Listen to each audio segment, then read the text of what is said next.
everybody, it's Brian. Jason. And this is the Perfectly Screwed podcast. Almost did that like the Menon commercial. Bye, Menon. Costanza.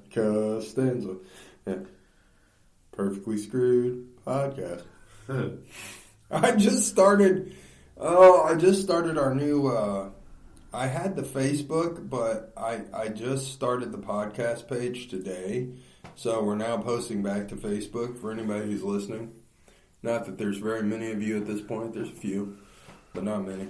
We got like 10 now that are listening to us occasionally. We just need all 10 to get 10 more. Yeah, well, like I said, once now that I'm going to start posting back to Facebook and kind of publicizing it a little more, I'm sure we'll build right back up. That's what I had to do last time when we were at like 1,000 and everything. But I need to get I'm telling you, another thing I was going to mention, what we need to start doing is putting ourselves on TikTok. Like filming when we do this podcast, like actually here, especially since we got the studio looking all nice now. Right. And then putting like part 1, part 2 on TikTok. So that way give people a little taste of what we do. You see what I'm saying? So you're not banned from TikTok anymore? No. I thought you were banned from TikTok. No. They banned us for a minute, but then I just canceled that and redid it. They banned us for videos of me portraying a hooker getting dressed and dancing on the street. It's not. Yeah, it's just... Yeah. I got banned from TikTok. You gotta go on a dark web platform to see some shit like that. You know what I'm saying? I mean... Yeah, they didn't appreciate Brian's not a... They didn't appreciate my humor. Brian's not a terrible looking guy, but my God, he is an awful looking. Yeah, I'm gonna try. Look, I'm going to start redoing some arrow videos too, and I'm gonna post those on TikTok. See how they like those. Yeah, I'm sure they'll enjoy those highly. I'm sure whose cock has your boobs been under. I'm sure we'll rank right up there. Oh yeah, TikTok will be fine with that. Yeah, I'm sure they will. Actually, they will because I won't show any nudity. As long as you don't show any tits or, me in a G-string, I'm fine. Right. You can say whatever you want on TikTok. They don't give a shit. It's just, yeah. So, speaking of people and their craziness, did you hear that Trump made $7 million off his mugshot? Really? Yeah, he put it on a T-shirt. I mean, he's a genius. I said no. He's a genius. $7 million, though. Do you know how many people had to buy that damn T-shirt to get him? If I ever see it, I'm buying it. Would you really? 100%. Goofy looking. Yeah, it's hilarious. It's not even a great mugshot. It's not even, funny. It's not like Busey's mugshot. Right. That was classic. Oh, God, that's the best. Well, anyways, let's get to what we're talking about before I sit here and talk about Trump for an hour. Okay, so what do you know about Los Angeles circa 1984? Well, not much. I was born in 1983, so... Then you weren't around for... Well, you were around for 84, but you're... What year did Rodney King get beat? Oh, 90s. Okay. Yeah, so I don't... 84, the Olympics were in L.A. So Oh, okay. Right. Picture it. Most people are looking for the Olympics right now. Some of the upper suburban neighborhoods in L.A. were still leaving their doors open, their windows open. It's a pretty safe place in the suburbs of L.A. What are the suburbs of L.A.? Like Encino and stuff. I mean, it's still L.A., but, it's the nicer parts. But people were leaving their, San Fernando Valley and stuff. They were leaving their windows and stuff open. So what we're going to talk about today, though, is I'm not going to give the. You know what? I'm not going to. What we're going to talk about today is why they don't leave their shit. Yes, why you don't leave your windows open. Yes, but I'm not going to give the name of the person right out front. I'm not, because we are talking about. I'll give you a little hint. We're talking about a killer, and if you can figure it out, good for you. I'm sure once I start getting into it, you will. Now, see, research suggests that violent psychopaths aren't simply born that way. And according to experts, The childhood of this serial killer almost seemed like a boot camp for serial killers. They said if you wanted to make the perfect serial killer, his childhood was exactly what you would want to make a serial killer. What did you say before that, though? What was the line? That psychopaths, violent psychopaths, are not simply born that way. No, usually... See, I agree. I agree. Right. And we've, from all of the serial killers we've talked about on here, and we've talked about quite a few, most of them, I say most, because there are some outstanding, like Bundy, for instance, who had a perfectly normal childhood. But most had a very disturbing childhood. I remember Kemper. His mother was a religious nut who used to fondle him in the tub and then tell him he was a bad boy for touching himself. And then, we talked about Warnos and her father and her uncle and everybody else raped her. So, of course she grew up to hate men. So, for the most part, psychopaths aren't necessarily born that way. It's a combination of mental illness and outside influences. Because you don't normally see a violent psychopath just come out of the woodwork without some kind of external motivation. Well, to me, it's we were all born the same way. Yes. We were all. Our mothers gave birth to us. We came out as newborn babies. Mm-hmm. Like there's no newborn fucking baby. That's, oh my God, you know what I mean? Mm-hmm. You just gave birth to a psychopathic killer. Yeah. Like you're not looking at a newborn baby and being like, oh yeah, you know what I mean? Right. We might as well kill that motherfucker now. Look at this psychopath. Right. No, it's something. It's learned behavior. Right. It's like everybody. Well, I think it's learned behavior, but you've got to have something inside you that's also motivating you. Because there has to be some kind of mental illness with that, because there's a lot of people that are abused as children and don't turn into violent psychopaths also. See what I'm saying? So it's kind of a combination of both. But this guy that we're talking about today was physically abused by his father. He was diagnosed with epilepsy in grade school. And he was using marijuana daily by age 12. I don't know if marijuana has anything to do with it. Shit, I was using marijuana at age 13. I'm perfectly fine. Some would argue that I'm a bit of a psychopath, but violent, no. Yeah, I'm not. I've been using marijuana. Well, I haven't in the last few years, but... Yeah, I was probably 16 or 17. Right. But yeah, in no way, shape, or form ever is marijuana going to be the a factor of... No, marijuana was not my tipping point. But he also fell when he was a preteen, at age 12. He fell under the sway of his cousin Miguel.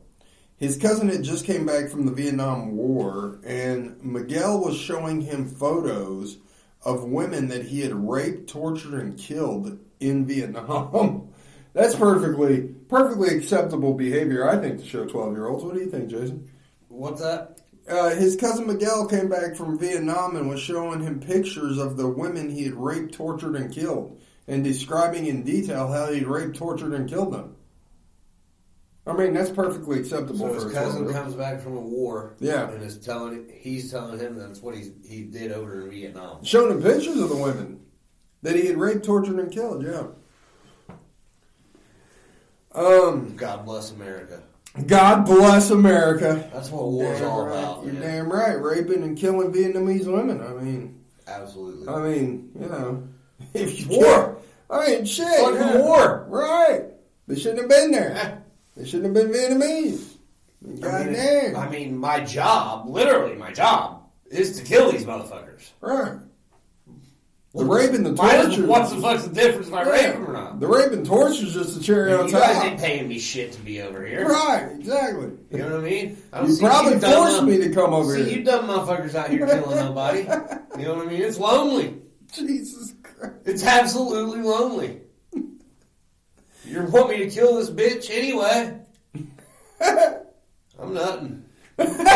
Jesus. I'm nothing all up in her. Man, that's pretty graphic. Yeah, it is. And so he was showing these pictures and describing all this to a 12-year-old. Wow. Which, of course... Which that, smoking a doobie. Yeah, smoking a doobie with his cousin. Come over here, cuz. Yeah. Let me show you what war's all about, Bob. Yeah, let me show you. Look at this shit. Hey, see her? Raped the shit out of her and I fucking put a bullet in her head. Yeah. After torturing her. Right. I fucking busted a nut in the back of her throat and then put a bullet in the back of her fucking head. War's great. So... I will fight for your freedom, cuz. You're damn right. So at age 13, he was, he changed from marijuana to sniffing model glue. Then he witnessed his cousin Miguel, the one who was showing him the pictures, right? He saw him fatally shoot his wife in the face. Yeah. So Miguel gets back from the war when he's 12, gets married to this chick. A year later, he shoots her in the face in front of him. Yeah. And then Miguel went to Miguel's prison. a fucking really good guy, man. Yeah, Miguel seemed like a role model. He's a fucking he's a veteran that you really can look up to. Yeah. Thank you, Miguel. Hell of a role model for Thank this, you. this Thank you young for child. Thank you for your service. Yeah. And Miguel only got 7 years for shooting his wife because they considered it manslaughter. Really? Yeah. Did he accidentally shoot her in the face? I don't know. Doesn't say.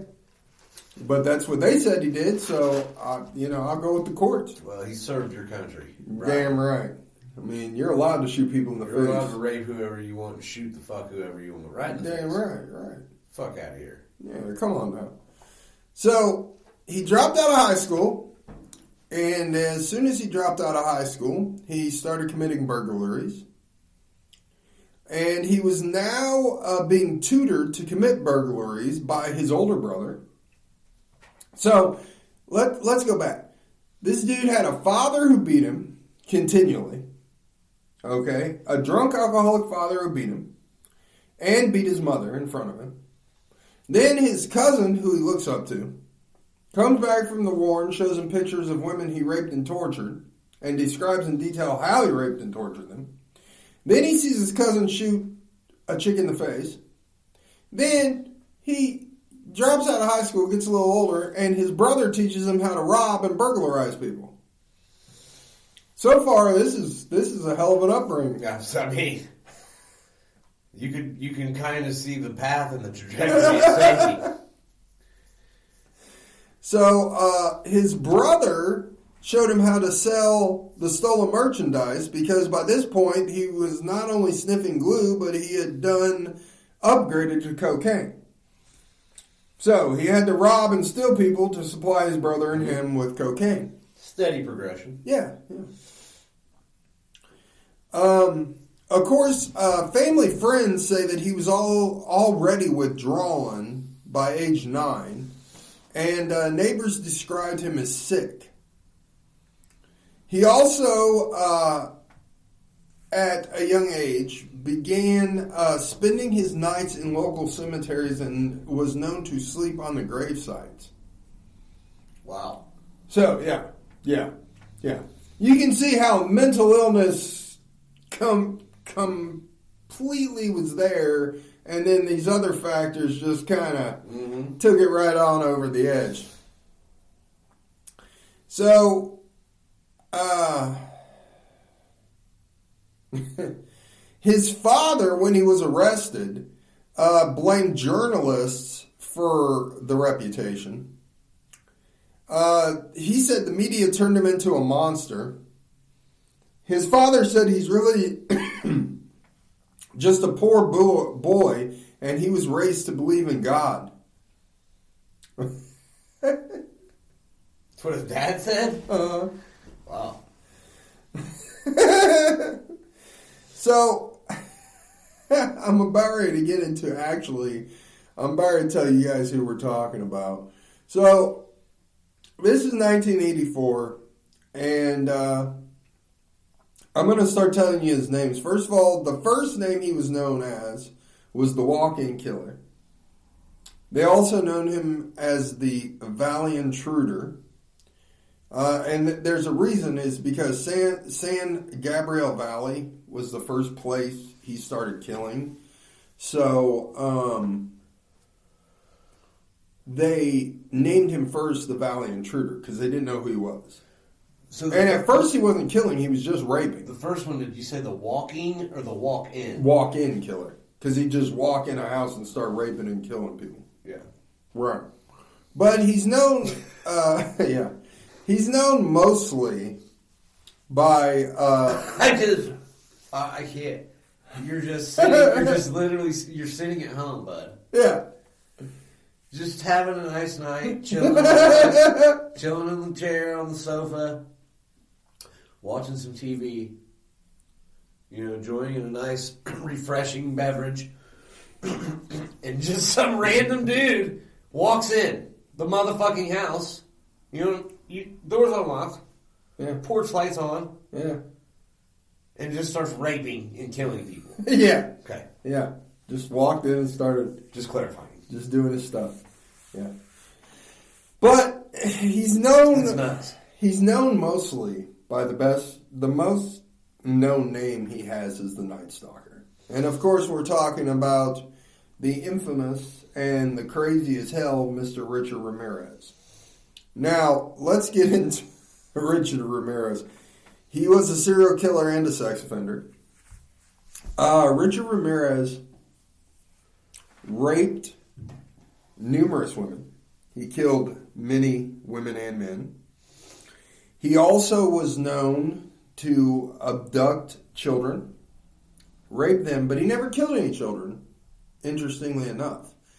He would abduct them, rape them, and tell them while he was raping them that he didn't want to do it. But he'd continue to rape them because he said his Lord, Satan, told him to. Yeah, let that sink in again. His Lord Satan, because Richard was a Satanist, and he studied the Satanic Bible extremely. He had a pentagram tattooed on his hand. Yeah. He was skinny. Most people said he smelled horrible, like sewage, yellow teeth, and this is the guy raping you. Just to put a picture in your mind. Skinny Mexican guy, crazy hair, devil tattoos all over him, yellow teeth, and smells like 12-year-old sweat. He looks like a killer. Well, not only that, he never took baths. Never took baths. Yellow teeth, never brushed his teeth. And this is what you got for Munda Cheese raping you. Dude. Oh my gosh. So, imagine, man. Okay, you think he smells bad before he takes off his pants. Shit. God damn. He drops some draws. His balls are gonna run.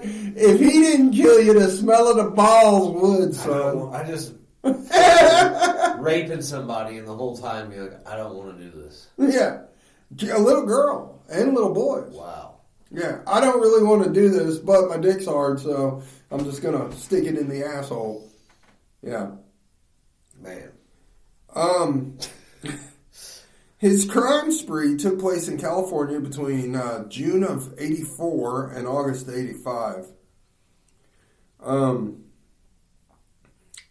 So, again, we talked about his childhood. So, he...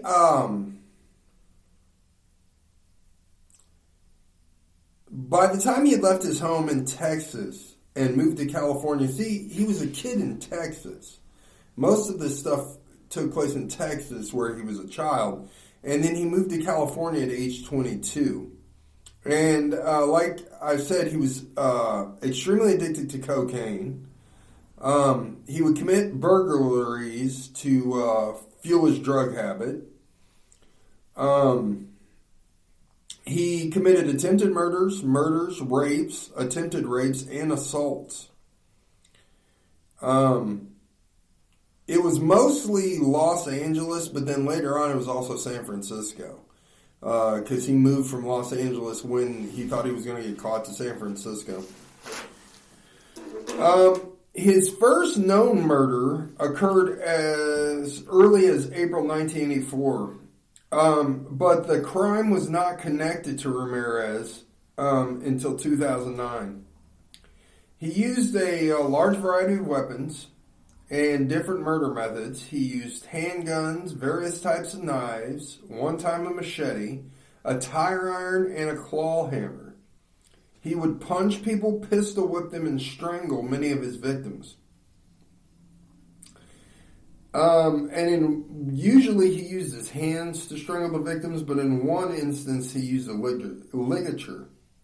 And then he stomped at least one victim to death in her sleep. He walked into this woman's house while she was sleeping, never raped her, and just started stomping her head in. He tortured another victim by shocking her with live electrical wires that he pulled out of her wall. Good God. Jesus Christ. That's crazy. Yeah. He takes the time to tie her up, pulls the electrical wires out of the outlet, and starts just frying her ass.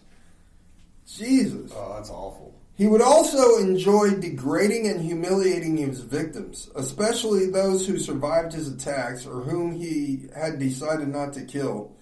He would make them profess their love for Satan, or tell them, swear on Satan, that there were no more valuables in their home. So, let's get into his killings. On April 10th, 1984, Ramirez committed the first murder that they didn't know about till 2009. And this was of a 9-year-old Chinese girl. So her name was Mi Long. And he was in the basement of his apartment building in the Tenderloin district of San Francisco. Mi Long was with her 8-year-old brother, and they were looking for the dollar bill they had lost. So Ramirez came up to the girl, and he said, "Hey, if you, I saw a dollar bill in the basement, and if you come down here, we'll get it, and I'll give you your dollar back." Once they were in the basement, Ramirez grabbed the girl from behind, beat and strangled her. He then raped her repeatedly before stabbing her to death with a switchblade. He then cut her open and hung her partially nude body from a pipe by her blouse. Good God, man. Yeah, this is a perfectly sane individual. Wow. Yeah. Oh, my goodness. So, my goodness.